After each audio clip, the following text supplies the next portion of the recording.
누가복음 8장 22절에서 25절 말씀 같이 읽습니다. 하루는 제자들과 함께 배에 오르사 그들에게 이르시되 호수 저편으로 건너가자 하시매 이에 떠나 생선할 때에 예수께서 잠이 드셨더니 마침 광풍이 호수로 내리치매 배에 물이 가득하게 되어 위태한지라 제자들이 나와 깨워 이르되 주여 주여 우리가 죽겠나이다 한데 예수께서 잠을 깨사 바람과 물결을 꾸짖으시니 이에 그쳐 잔잔하여지더라. 제자들에게 이르시되 너희 믿음이 어디 있느냐 하시니 그들이 두려워하고 놀랍게 여겨 서로 말하되 그가 누구이기에 바람과 물을 명함에 순종하는가 하더라. 아멘. 누가복음 64번째 시간입니다. 어떻게 했어야 하나. 인간의 욕구의 가장 근본에는 생의 의지, 살고자 하는 마음이 자리 잡고 있습니다. 먹고, 입고, 살고, 또 자손을 퍼뜨리는 것까지 모든 욕구를 한마디로 요약하자면 살자입니다. 살자. 그래서 이러한 생의 의지를 가진 인간들이 생명의 위협을 받게 되면 어떻게든지 간에 살고자 하는 그런 의지가 발동되는 것은 당연한 것입니다. 그건 나쁜 게 아니에요. 당연한 거죠. 그렇잖아요. 자동차, 그래서 인간들의 그 질서를 만드는 것도 질서에 맞게 살아가는 것이 살기 위한 욕구에서 반영된 것이죠. 자동차와 사고가 나면 목숨을 잃을 수도 있기 때문에 신호등을 만들어서 서로 질서를 지키는 것이고, 생의 의지 때문에 자연 안에서도 사람의 목숨을 위협하는 동물이나 곤충 같은 것들을 박멸하기도 하는 것이고, 때로는 필요하다면 멸종까지도 시키는 것이죠. 그리고 그러한 생의 의지가 과하면 어떻게 해요? 다른 사람을 죽여서라도 내가 살고자 하는 그런 모습으로 나타나기도 합니다. 또 모든 기술의 근간에도 살고자 하는 마음이 그 밑바탕에 깔려 있습니다.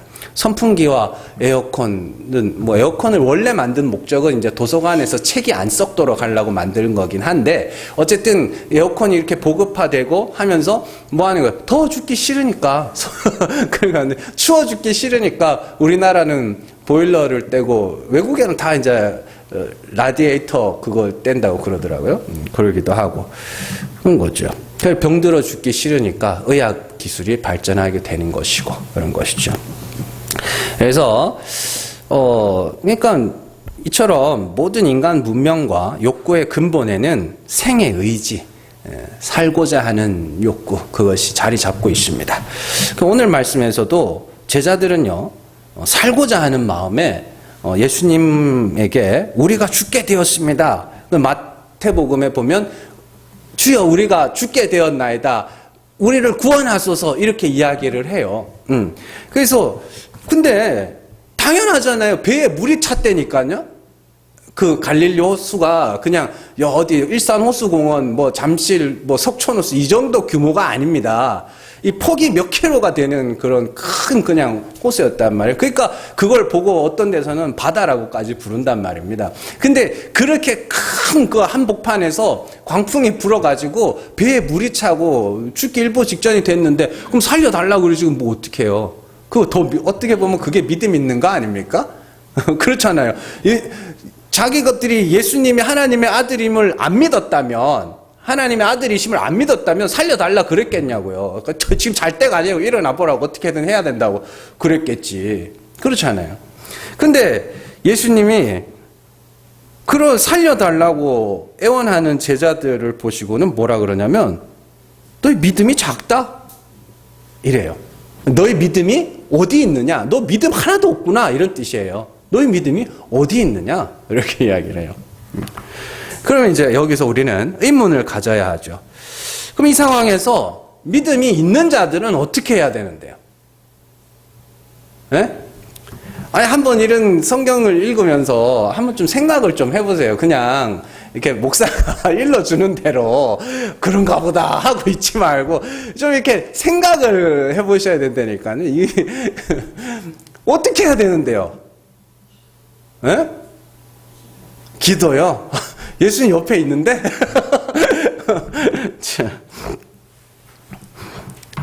그래서 바람이 불어서 갈릴리 호수에 파도가 치고 물이 배 안에 가득하게 되면 죽는 것이 당연하고, 죽음의 위기에서 예수님을 깨워서 살려달라고 하는 것은 당연한 것처럼 보입니다. 심지어 예수님은 살릴 수 있다고 믿으니까 예수님을 깨운 거 아니겠습니까? 그죠? 그러면 도대체 믿음이 있는 사람들은 어떻게 했어야 하는가? 그리고 예수님은 제자들의 어떤 모습을 보고 믿음이 없다고 하신 것인가?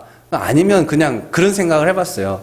피곤해가지고 자고 있는데 깨워가지고 아이씨 이거 뭐 하는 거야? 자야 되는데 홧김에 그렇게 말씀을 하신 건가? 아니면은 제자들이 우리 예수님하고 같이 있으니까 바람과 물결을 잔잔해라 그러면서 제자들이 대신 꾸짖었어야 하는 건가? 아니면은 그냥 물 들어오기 전에 예수님을 깨웠어야 하는가? 그러잖아요, 그죠? 예. 그러니까 여러 가지로 생각을 해봤습니다. 그러다가 이제 제가 이렇게 말씀을 그런 내용들 한번 살펴보려고 그럽니다. 정답은 여러분들이 잘 이따가 들으시고. 자, 사람들은요, 다른 사람들이 지금 겪고 있는 일에 대해서 쉽게 생각하고 쉽게 말하는 경향이 있습니다. 제가 이제 동기 목사님들하고 이제 모임에 나간 적이 있어요. 이제 그 중에 저 나이 때쯤 되면은 이제 이 큰 교회에서 청빙, 원로 목사님 되고 청빙을 많이 하거든요. 이제 그 중에 이제 청빙돼서 제법 큰 교회 담임 목사로 청빙받아서 간 동기 목사님이 있어요. 그래서 근데 그 목사님이 자기 이야기를 하는 거예요. 너무 힘들다. 왜 그러냐 했더니 교회 안에 있는 어떤 장로님 한 분이 자꾸 시비를 걸더니 이제는 아예 그냥 결제도 자기한테 받으라 그러고 장로님이. 그리고 하여튼 목사님 재직회 하는데 자기가 앞에 나와가지고 담임 목사가 재직회 의장이거든요. 근데 자기가 회의를 인도를 막 해버리고 막 이런 완전 엉망진창인 장로님 있어가지고 대판 한 판 싸웠다는 거예요. 근데 이 장로님이 교회 안에 영향력이 있다 보니까 계속 이제 나가라고 압박을 하는 거예요. 그때 이제 너무 힘들다고 이제 막 넋두리를 하는 거예요. 우리한테 모여가지고. 그러니까 그 자리에 있던 이제 저희 동기들이 한마디씩 했어요. 장로님을 치리를 해라. 또 져줘라. 또 성도들 마음 맞는 성도들 데리고 가서 개척을 해라. 또 하다못해 저기 어디 몰래 데리고 가서 한 대 쥐어 박아라. 막 그런 이야기들도 하고 막 그랬어요. 그런데 재밌는 게 이 목사님이 그 말을 이야기를 해준 목사님이 누군가가 이렇게 조언이랍시고 이렇게 한마디 할 때마다 계속 변명을 하는 거예요. 변명이죠. 그러니까 장로님을 치리해라 그러면 그 교회 그 장로님의 영향력이 너무 커가지고 치리가 안 된다. 성도들이 이렇게 동의를 해야 치리를 할 수 있는데 동의를 해줘야 치리를 하는데 동의를 안 된다. 그러고 또 져줘라 그러니까 야 지난 7년 동안 져줘가지고 이렇게 된 거다. 져주기만 하니까 이 사람이 이제 만만하게 보고 이렇게 된 거다. 그렇게 말을 하고 또 성도들 데리고 새로 개척해라 그랬더니 그 교회가 벌써 몇 번이나 갈라졌대요. 그래가지고 성도들 상처가 너무 많아가지고 자긴 도저히 양심상 못하겠다. 그러고 저 어디 가가지고 한 대 줘 박아라 그랬더니 아야 목사 어떻게 그러냐 그러는 거예요. 그러니까 이분들 잘 한번 생각해 보세요. 그러니까 조언을 해주는데 자꾸 이렇게 변명을 하잖아요. 변명이 뭐라 그래야 될지 모르겠지만 하여튼 변명이라 할게요. 그래서 자꾸 이렇게 변명을 한다는 건 그거는 두 가지 의미를 갖고 있어요. 하나는 뭐냐면 자기도 다 생각을 해봤다는 거예요. 그거에 대해서. 실제로 다 생각을 해봤는데 이게 답이 아닌 거죠. 그리고 두 번째는 뭐냐면 사실은 이 주변에서 보는 사람들, 이야기를 듣기만 하는 사람과 실제로 겪고 있는 사람은 전혀 이게 상황을 인식하는 게 전혀 다르다는 것이죠. 그리고 사실 그 목사님이 이야기한 거는 내가 이렇게 힘들다. 그냥 그 이야기를 하고 싶었던 거지 그냥 해결책을 제시해달라 그런 건 아니었단 말이죠. 그래서 그럴 때는 사실 들어주고 아이고 힘들겠다. 기도해 줄게. 이 정도만 해도 되죠. 그랬는데 어쨌든 그런 것들을 한번 이렇게 보면서 참 쉽게 말한다. 너무 쉽게 말한다. 네. 반대의 경우도 있어요. 제가 개척한 지 이제 7년이 넘었다 했더니 힘들겠다고. 아니, 안 힘든데. 나 안 힘든데? 만날 때마다 그래. 만날 때마다 야, 힘들지. 안 힘든데? 그랬더니 안 힘든 척 하는 거래. 그래서 야, 진짜 안 힘들다고. 내가 진짜 안 힘들다고 막 그랬는데. 그러니까 안 겪어보니까 모르는 거죠, 그것도. 자, 근데 이제 사람들이 다른 사람들에 대해서 제일 쉽게 말하는 것 중에 하나가 뭐냐면 죄에 대한 겁니다. 사실은 죄에 대한 거. 죄를 지은 사람들을 보면서 우리는 진짜 쉽게 말합니다. 야, 그냥 인정하면 되잖아. 죄를 인정하면 돼. 야, 그냥 회개하면 되잖아. 인정하면 되잖아. 그렇게 이야기를 합니다. 그런데 자신의 실수를 인정하고 자신의 과오를 인정하는 것은 옆에서 보면 진짜로 쉬워 보이거든요. 별것 아닌 것 같거든요. 그러나 세상에 그것만큼 어려운 게 또 없습니다. 왜냐하면요, 죄를 인정한다는 것은 죽는 것과 같고 사람들 앞에서 벌거벗겨지는 것과 같고 자신의 인생이 부정당하는 것과 같은 느낌을 받기 때문입니다. 그래서 성령의 역사가 아니고서는 하나님 앞에서 자신의 죄를 인정할 수 있는 자가 없다고 이야기를 하는 것이죠. 간혹 믿지 않는 사람들이 자신의 죄를 다른 사람들 앞에서 인정하는 것을 볼 수가 있는데 그들은요, 죄를 인정하는 것이 죄를 인정하지 않는 것보다 더 큰 이익이 있을 때 계산기 두드려가지고 여기서 사과하는 게 사과 안 하는 것보다 더 큰 이익이 있겠다 싶을 때 하는 거예요. 그래서 사람들이 이렇게 잘못을 인정해라. 그러면 용서해 줄게. 이러면 이제 하는 거거든요. 자, 진정으로 자신의 죄를 인정하고 하나님 앞에서 긍휼을 바라는 것은 성령의 역사가 아니고서는 불가능합니다. 그래서 성경은 죄를 자백하는 걸 죽는 것에 비유를 하는 것이죠. 갈라디아서 2장 19절에서 20절 같이 읽습니다. 내가 율법으로 말미암아 율법에 대하여 죽었나니 이는 하나님에 대하여 살려 함이라. 내가 그리스도와 함께 십자가에 못 박혔나니 그런즉 이제는 내가 사는 것이 아니요 오직 내 안에 그리스도께서 사시는 것이라. 이제 내가 육체 가운데 사는 것은 나를 사랑하사 나를 위하여 자기 자신을 버리신 하나님의 아들을 믿는 믿음 안에서 사는 것이라. 아멘. 자, 19절에서 잘 보시면 율법으로 말미암아 율법에 대하여 죽었다는 것은 율법으로 내 죄를 인정했다라는 뜻입니다. 율법으로 내 죄를 알고 그것을 인정하고 하나님의 긍휼만 바라는 그 상태. 하나님이 불쌍히 여겨주셔야 구원에 이를 수 있는 죄인입니다. 요걸 율법에 대하여 죽었다라고 이야기를 하는 겁니다.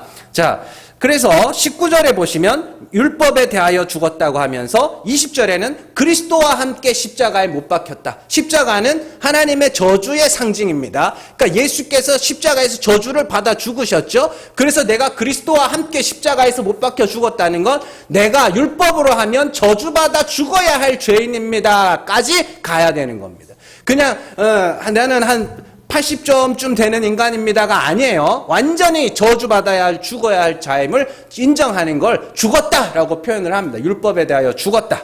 근데 그들을 뭐라 그래요? 19절에 내가 율법으로 말미암아 율법에 대하여 죽었나니 이는 하나님에 대하여 살려 함이라. 그게 하나님에 대하여 사는 겁니다. 왜요? 하나님은 죽은 자를 살리시는 하나님이시기 때문에 율법에 대하여 죽고 내가 저주받을 죄인임을 고백하고 하나님의 긍휼 주여 불쌍히 여겨소서. 이게 뭐예요? 구원입니다. 이들이 하나님에 대하여 산 자들입니다. 예. 그러니까 세상이 말하는 구원관, 세상이 알고 있는 구원관, 하여튼 구원관과 기독교가 말하는 구원관은 완전히 다릅니다. 세상은 어떻게 해요? 착하게 살아야 되는 거예요. 그 여러분들 못되게 살라는 이야기가 절대로 아니고 세상은 착하게 살아서 열심히 덕을 쌓고 행위를 쌓고 선행을 쌓아서 그걸 갖고 하나님 앞에 뭐 하는 거예요? 인정을 받으려고 하는 건데 하나님은 하나도 인정해주지 않습니다. 인정해주지 않아요. 그걸. 예. 그래서 우리가 율법 앞에서는 내 죄가 드러나는 것이 맞는 겁니다. 예.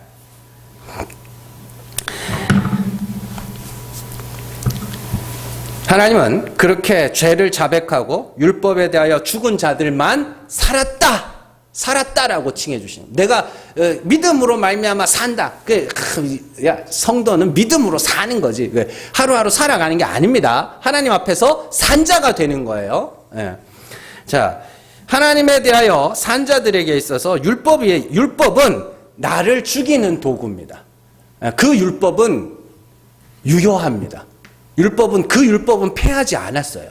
내 죄를 알게 하는 율법은 폐하지 않았어요.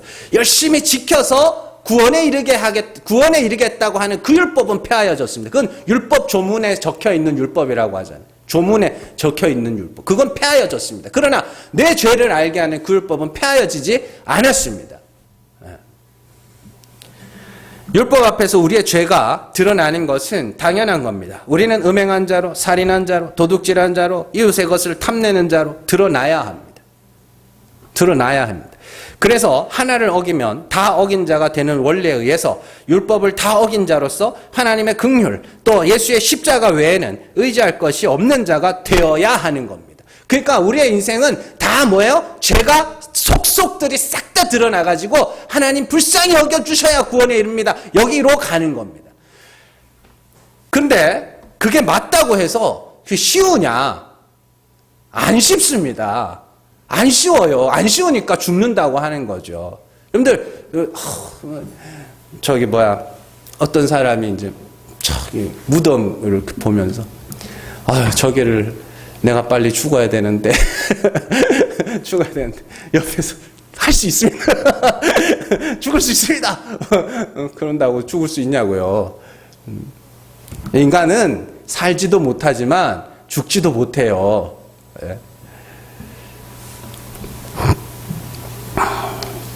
그래서 예수님이 앞서서 율법에 대하여 먼저 죽으신 것이고, 예수님이 죽으시자 하나님이 죽은 자 가운데서 살려내시고 보좌 우편에 앉히심으로 하나님의 보좌는 이렇게 오는 거야, 하나님 천국은 이렇게 오는 거야를 예수님이 먼저 보여주신 거예요. 그래서 하늘이 열리는 거예요. 그게 성소에 들어가는 휘장이 찢어지잖아요. 열리잖아요. 그게 하늘의 지성소로 가는 길이 열렸다고 하는 겁니다. 예수께서 그 길을 가셨기 때문에 먼저. 자, 히브리서 2장 9절에서 10절 같이 읽습니다. 오직 우리가 천사들보다 잠시 동안 못하게 하심을 입은 자 곧 죽음의 고난을 받으심으로 말미암아 영광과 존귀로 관을 쓰신 예수를 보니 이를 행하심은 하나님의 은혜로 말미암아 모든 사람을 위하여 죽음을 맛보려 하심이라. 그러므로 만물이 그를 위하고 또한 그로 말미암은 이가 많은 아들들을 이끌어 영광에 들어가게 하시는 일에 그들의 구원의 창시자를 고난을 통하여 온전하게 하심이 합당하도다. 아멘. 잘 보시면 10절 말씀에 보면, 자, 죽음의 고난을 받으심으로 말미암아 영광과 존귀로 관을 쓰신 예수죠. 이게 뭐냐면 영광과 존귀로 관을 쓰기 위해서는 죽음의 고난을 받아야 한다는 뜻입니다. 그런데 예수님이 먼저 그거를 어떻게 했다고요? 맛보셨다고. 맛보셨다는 게 뭐예요? 그러면 시식했다는 소리예요? 그게 아니라 예수를 따르는 모든 자들에게 구원은 이렇게 얻는 거야를 보여주시기 위해서 먼저 그 길을 걸어가신 거예요. 그래서 구원의 창시자라고 하는 겁니다. 처음으로 구원의 길을 걸어가신 분. 그래서 예수 그리스도께서 가신 죽음과 부활의 길만이 영광과 존귀로 관을 쓰는 길이라는 걸 우리에게 보여주셨다. 그래서 구원의 창시자. 그래서 많은 이들을 이끌어 어떻게 해요? 많은 아들들을 이끌어 영광에 들어가게 하시는 일에 그들의 구원의 창시자를 고난을 통하여 온전하게 하심이 합당하다. 이렇게 되는 거죠. 그러니까 그리스도를 따른다는 건 그리스도와 같은 죽음을 죽고 그리스도를 죽은 자 가운데서 살리신 하나님이 나도 살리실 줄을 소망하고 있는 그 상태입니다. 그래서 우리는 그리스도와 같이 저주받을 죄인임을 고백하여 율법에 대하여 죽는 것이 하나님에 대하여 사는 것이며, 그렇게 죽은 자 가운데서 살아난 자들만이 영광과 존귀로 관을 쓰게 되는 겁니다. 그렇다면 우리의 인생을 통과하면서 반드시 해야 하는 일이 뭘까요? 죄를 자백하는 거죠. 죄를 자백하는 거죠. 하나님 앞에서 죽어가는 거. 이처럼 죄를 자백하고 율법에 대하여 죽고 하나님의 긍휼만 바라는 걸 뭐라 그러냐면 세례. 그리스도와 같이 죽는 걸 세례라고 합니다. 세례. 오늘 말씀은 세례에 대한 이야기예요. 여러분들 이거 되게 고급 고급 말씀이니까 잘 들으셔야 됩니다. 오늘 말씀은 세례에 대한 이야기입니다. 이 땅에서 성도들이 먼저 죽음을 겪어야 하나님 나라에서 둘째 사망의 해를 받지 않는 것이죠. 자, 예수님이 제자들에게 믿음이 없다고 하신 이유는 그들이 죽기를 무서워하였기 때문이에요. 그들은 뭐 해야 되는 거예요? 죽어야 사는 자들인데 죽기를 무서워하고 있으니까 믿음이 없구나라고 말씀하신 겁니다. 하나님이 죽은 자를 살리시는 분이심을 알고 믿는다면 그들은 죽는 것이 사는 길임을 알아야 합니다. 그러나 그들이 죽게 되었으니 살려달라 그래요. 그러니까 이거는 뭐예요? 죽기 싫어요죠? 그건 모든 인간들이 당연한 건데. 근데 죽어야 사는데? 죽어야 사는 거죠. 하나님은 죽은 자를 살리시는데 죽기를 무서워하고 있으니 이것이 믿음이 없는 상태입니다. 죄를 자백하고 율법에 대하여 죽고 하나님의 긍휼만 의지해야 하는 자들이 죄를 자백하기가 싫고 혹 죄 때문에 하나님의 형벌이 떨어질까 봐 무섭고 죄 때문에 사람들에게 받을 비난과 손가락질이 무섭고 혹 하나님이 죽은 자를 살리시는 분이 아니면 어떡하나 그런 마음에 죽지를 못하죠. 그걸 히브리서에서 뭐라 그래요? 마귀의 종이라고 합니다. 지금 제자들이 물에 빠져 죽게 되었을 때 죽기를 무서워하는 상태가 죽기를 무서워하여 일평생 마귀의 종로로 타는 자들의 영적인 상태를 대변해 주는 것이죠. 자, 이런 해석이 오늘 말씀과 별로 관계없는 말씀으로 들릴 수도 있는데 여러분들 끝까지 잘 들어보시면 그게 뭔 말인지 알 수 있습니다. 오늘 말씀에서 제일 중요한 말씀이 그겁니다. 예수님께서 바람과 물결을 꾸짖으셨다 합니다.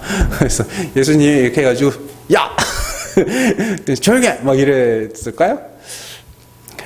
자, 예수님께서 바람과 물결을 꾸짖으시자 바람과 물결이 잔잔해지고 죽음을 두려워하던 자들이 더 이상 죽음을 두려워하지 않게 됩니다. 예수님은 아버지 품속에 독생하신 하나님, 예수님은 하나님입니다. 예수님은 하나님의 아들로서 하나님이 어떠한 분인지를 나타내기 위해서 오신 분이죠. 그러니까 하나님이에요. 지금 예수님은 제자들에게 하나님이 어떠한 분인지를 나타내고 계신 겁니다. 그래서 제자들이 예수님을 보면서 저가 누구이기에, 누구긴 누구야, 하나님이지. 누구이기에 바람과 물결이 복종하는가, 순종하는가, 이렇게 묻는 거죠. 바람과 물결을 꾸짖어서 잠잠하게 하실 수 있는 분은 하나님밖에 없습니다. 그래서 제자들이 예수님을 보고 그가 누구이기에 바람과 물결이 순종하는고 하고 서로 묻죠. 예수님은 본체이신 하나님의 형상으로서 지금 제자들 앞에서 하나님으로 서서 바람과 물결을 꾸짖으시고 잔잔하게 하시는 것이죠. 여기서 중요한 것이 예수님께서 바람과 물결을 꾸짖으셨다는 표현입니다.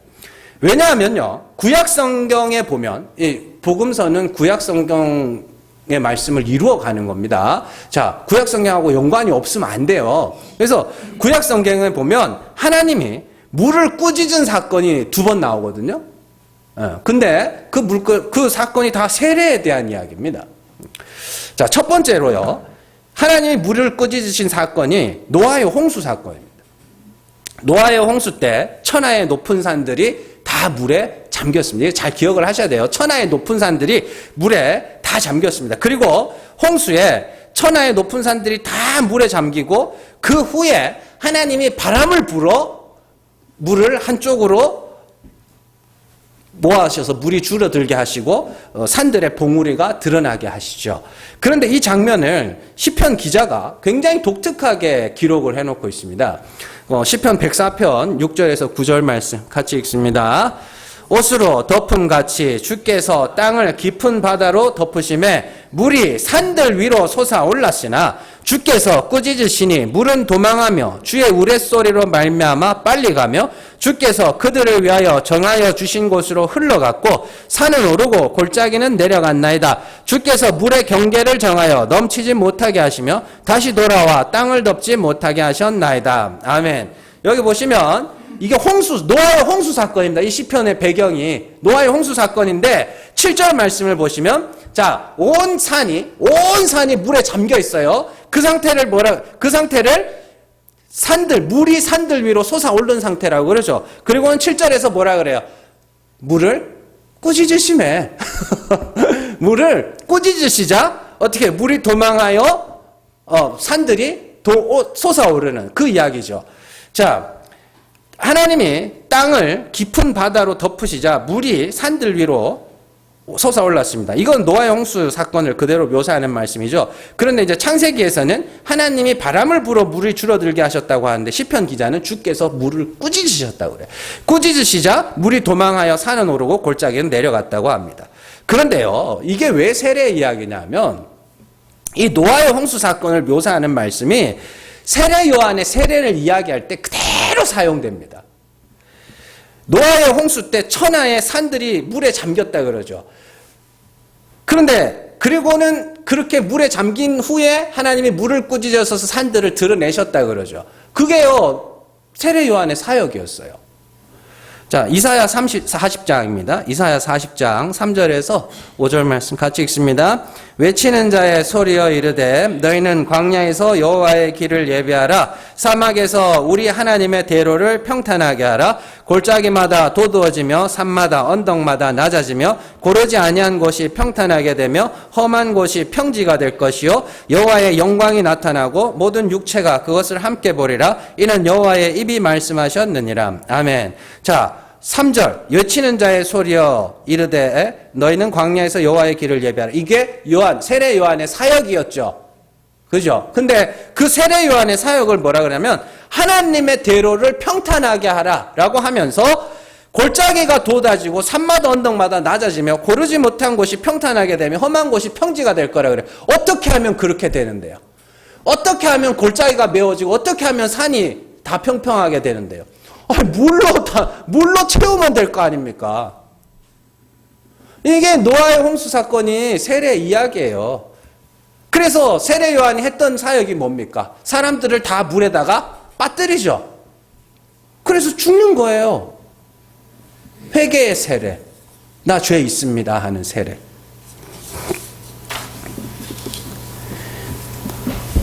그 사역을 설명하는 비유가 4절에서 골짜기마다 도두어지며 산이 낮아지며 고르지 아니한 곳이 평탄하게 되며 험한 곳이 평지가 되는 물에 다 잠기는 겁니다. 자, 이 산들 상징하는 게 사람이에요. 이게 산들. 저마다 자기의 행위를 근거로 크다 일컫는 자들이 죄를 자백함으로 자신의 쌓은 의가 부정당하고 죄사함을 받아야 하는 죄인으로 죽는 것. 그게 세례입니다. 자, 그렇게 온 세상이 물에 잠겨서 죽어야 뭐 하는 거예요? 비로소 예수 그리스도로 말미암아 죄사함 받고 하나님의 은혜로 의롭다함을 받을 거 아닙니까? 그러면 반드시 그 죽음을 죽어야 되겠네요. 네. 그래서 노아의 홍수를 베드로가 세례라고 이야기합니다. 베드로전서 3장 20절에서 21절 같이 읽습니다. 그들은 전에 노아의 날 방주를 준비할 동안 하나님이 오래 참고 기다리실 때에 복종하지 아니하던 자들이라. 방주에서 물로 말미암아 구원을 얻은 자가 몇 명뿐이니 겨우 8명이라. 물은 예수 그리스도께서 부활하심으로 말미암아 이제 너희를 구원하는 편이 곧 세례라. 이는 육체의 더러운 것을 제하여 버림이 아니요 하나님을 향한 선한 양심의 강군이라. 아멘. 자, 물은 우리를 구원하는 편이 뭐예요? 곧 세례. 네.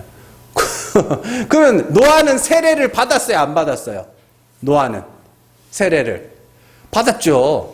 모형으로. 어떻게 해요? 하나님이 물로 세상을 심판할 거야. 그러니까 방주를 준비해. 그래서 그 말씀을 받고 나서 방주를 준비하고 하나님의 홍수가 시작되기까지 그 기간이 뭐예요? 세례 기간이었어요. 왜요? 죽을 거 아니까 방주를 짓는 거 아닙니까?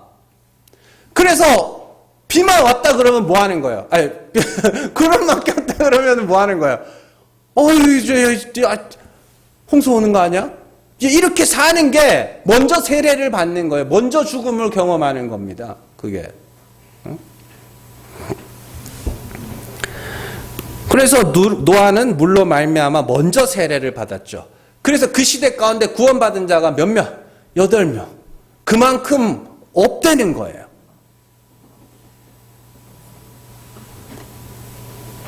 그러니까 지금도 그렇게 갑니다. 여러분들. 지금도. 이게 완전한 죽음으로 나가야 되는 거거든요. 빌립보서에서 사도 바울이 그렇게 이야기합니다. 내가 이루었다 함도 아니요. 온전하다 함도 아니라. 이거 뭐냐면 예수 그리스도와 함께 그리스도 안에서 뭐 하는 거예요? 완전한 죽음, 부활에 이르기 위하여 그리스도의 죽음을 본받아 날마다 완전한 죽음의 자리로 내려간. 적어도 그 표대는 안단 말이에요.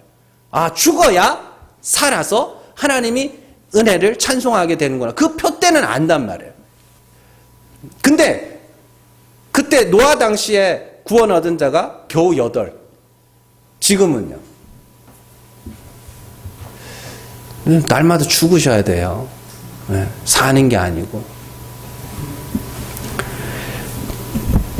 자, 그래서 반면에 이 노아는 먼저 물로 말미암아 먼저 세례를 받죠. 매일같이 홍수 나면 다 죽는다. 홍수 나면 다 죽는다. 방주 지어가면서 홍수 나면 다 죽는다. 그러고 사는 게 먼저 세례를 받는 거예요. 근데 그 세례를 경험하지 못한 자들은 어떻게 해요? 하나님의 저주를 자기가 온몸으로 받아내고 죽게 되는 거죠.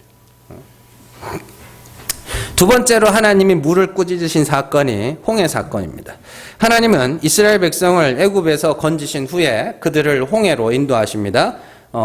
홍해로 인도하신 분이 하나님이라는 것을 잘 기억을 하셔야 됩니다. 이스라엘 백성들이 홍해로 가자 그래서 간 게 아니에요. 하나님이 끌고 가셨어요. 거기에.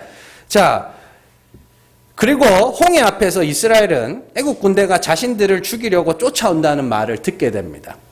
자, 그리고 모세가 하나님 앞에 기도하자 하나님이 동풍을 불어서 홍해를 갈라 마른 땅과 같이 지나게 하시죠.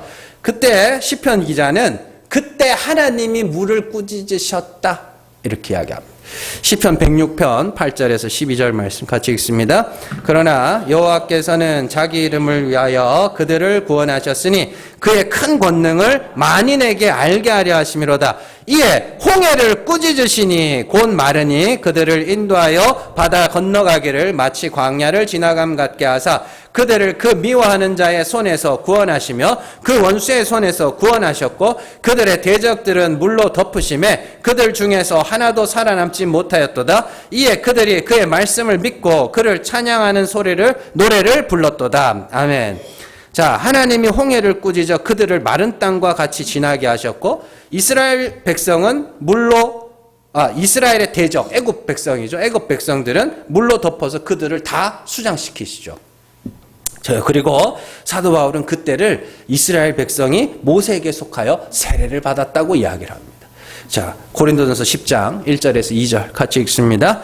형제들아, 나는 너희가 알지 못하기를 원하지 아니하노니 우리 조상들이 다 구름 아래에 있고 바다 가운데로 지나며 모세에게 속하여 다 구름과 바다에서 세례를 받고 이렇게 이스라엘 백성들이 그럼 세례를 받았다는 소리인데 언제 받았어요? 홍해 앞에서 우리는 다 죽었다. 애굽에 무덤이 없어서 여기다가 죽이려고 그러냐. 우린 다 죽었다. 그게 뭐예요? 먼저 받는 세례입니다. 먼저 받는 세례라고요. 우리는 죽었구나 이제. 근데 그 세례를 받은 자들만 모세에게 속하여 그리스도 안에서입니다. 그 모세에게 속하여 홍해를 마른 땅처럼 지나갑니다. 근데 그 세례를 받지 않은 자들은 어떻게 해요? 물에 잠겨서 죽게 되는 거죠. 그러니까 하나님의 꾸짖음의 이야기, 하나님이 물을 꾸짖는 이야기와 세례의 이야기가 늘 같이 붙어 나온다는 걸 아셔야 됩니다. 왜 꾸짖으셨다? 그럼 하나님이 그럼 꾸짖는 대상이 대체 누구예요? 그러면 우리예요, 우리.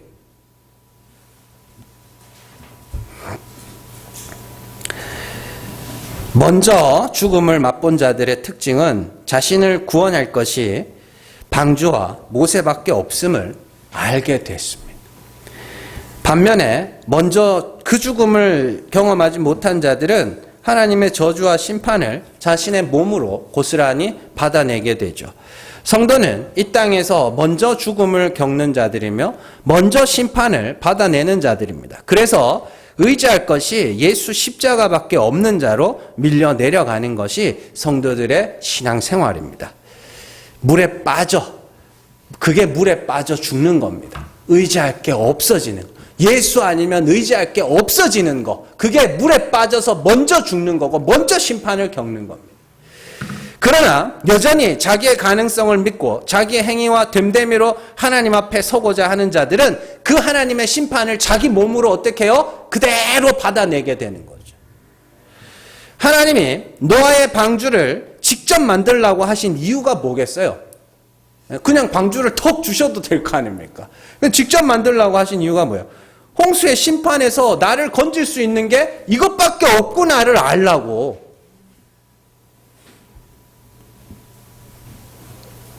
그걸 눈으로 보고 기억하라고 직접 만들게 하시는 거예요. 하나님께서 모세를 이스라엘 백성의 지도자로 세우셔서 매일 보게 하시잖아요. 매일. 왜요? 우리를 구원할 자가 저 사람밖에 없다는 걸 알라고. 그 다 예수 그리스도의 모형이에요. 방주도 예수 그리스도의 모형이고 모세도 예수 그리스도의 모형이에요. 그게 우리의 예배입니다. 예배에 나와서 나를 구원하실 자가 예수밖에 없구나. 이걸 우리는 수시로 확인하는 거죠. 여기 와가지고 뭐 어떻게 하면 세상 사람들에게 욕 안 먹을까? 이런 거 배우는 데가 아니고 그거 몰라서 안 해요? 어떻게 하면 욕 안 먹는지 몰라서 안 하냐고. 어떻게 하면 세상이 우리를 칭찬하게 할까? 이게 아니라 그거 배우는 데가 아니라 가끔 가다 필요하면 제가 뭐 할 때도 있습니다만은 그거 하는 데가 아니라 나를 구원하시리가 예수 그리스도밖에 없구나. 노아가 방주를 지으면서 홍수가 나면 나 살 길은 이것밖에 없다. 이스라엘 백성들이 눈 뜨면 모세를 만나면서 모세를 보면서 아, 저 사람이 우리를 인도해야 우리가 가나안으로 갈 수 있겠구나. 우리가 그 예배에 나와서 이거 하는 거예요. 뭘 세상이 우리를 욕하고 손가락 뭐 착하게 살면 욕하고 손가락질 안 할 것 같으세요? 예? 기독교 2000년 역사 가운데 세상이 교회를 칭찬한 적이 단 한순간이라도 있을 것 같냐고요. 있어요? 없다니까요.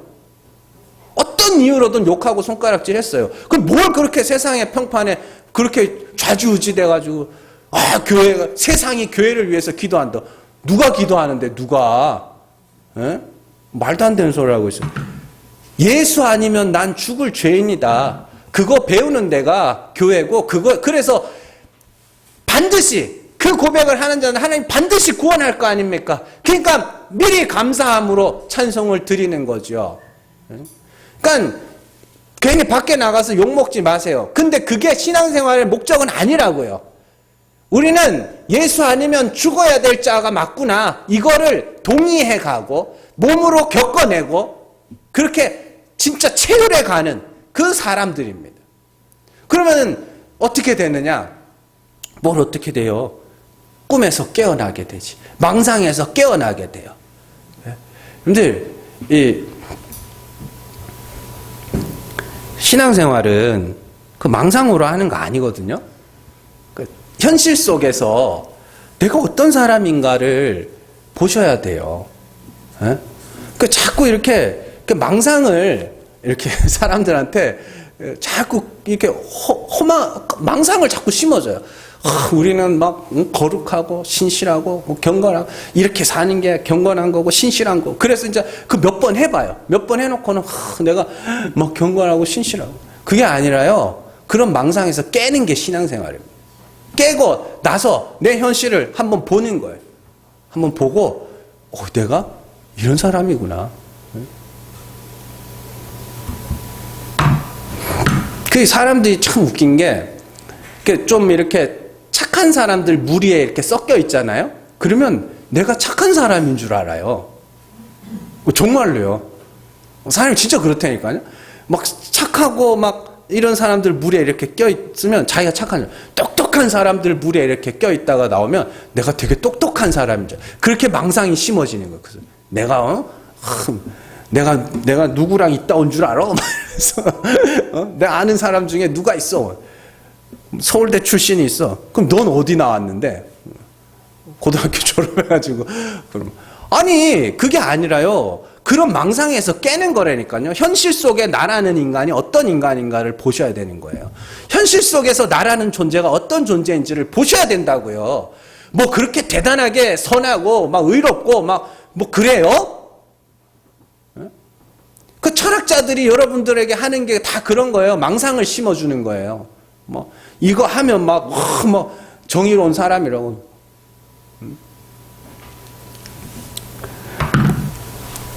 정말 나라는 사람이 하나님도 인정하실 만한 선하고 의로운 사람인지 아니면 거짓과 위선과 음란과 탐욕에 찌들어서 하나님의 심판대 앞에서 정말로 십자가 외에는 의지할 것이 없는 사람인지를 그걸 보시는 거라고요. 그래서 이 땅에서 그게 문득 내 눈에 드러날 때가 있어요. 내가 이것밖에 안 되는 사람이었구나를 드러날 때가 있어요. 그때 하는 게 애통이라고요. 돈 잃고 사람 잃어서 우는 거 말고 하나님 앞에서 정말 하나님, 내가 하나님이 불쌍히 여겨주시지 않으면 구원받을 길이 없는 죄인입니다. 이게 내 눈에 드러나서 하는 게 애통이라고요. 그들에게 하나님의 위로, 뭐요? 십자가.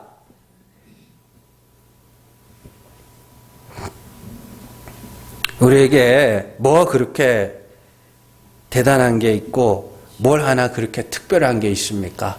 감정 하나 조절 못하고 말 한마디 참지 못하고. 근데 뭘 우리가 그렇게 하나님 앞에서 할 수 있냐고요. 우리 하나님 은혜 아니면 예수 십자가 아니면 아무것도 아닙니다. 그거 인정하는 게 물에 빠져 죽는 겁니다. 이 땅에서 먼저 심판을 겪어가면서 나를 구원하실 리가 오직 예수 그리스도밖에 없음을 여러분들의 삶을 통하여 진정한 고백으로 날 수 있기를 주님의 이름으로 축원합니다. 이 시간 우리 같이 기도하기로 원합니다. 오늘 말씀을 잘 기억하시면서 성도는 이 땅에서 먼저 죽음을 경험하는 자들이며 먼저 심판을 겪는 자들입니다.